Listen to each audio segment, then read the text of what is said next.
What happened is the United States and European Union mobilized this virulent nationalist group out of Lvov in Western Ukraine, among whom were these neo-Nazis who worship Stepan Bandera and the Banderista movement, which was a pro-Nazi Ukrainian national movement, carried out a resistance in that area for decades.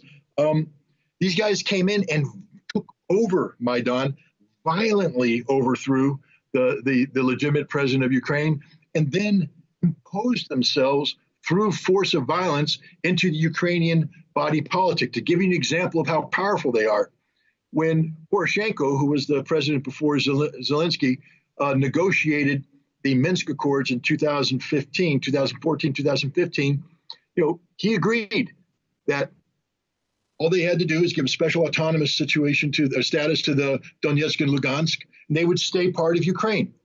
He agreed with Germany and France.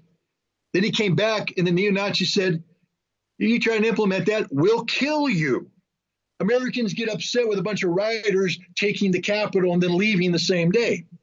I get upset about it. I'm not happy about it. But it ain't an insurrection. An insurrection is what happened in Ukraine. It's happening every day. Zelensky was told he was elected to be the president who brought peace.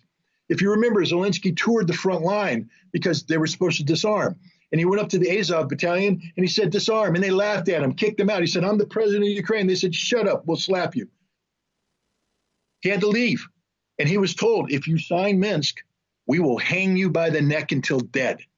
That's the control these people have. And they've done it in the military. These people should have been disbanded, arrested, shot. Instead, the military absorbed them and then promoted their officers throughout the ranks so that there's neo-Nazis everywhere. And the biggest embarrassment of all is when British, American, and Canadian troops go to Ukraine to train that military and NATO tactics, NATO equipment.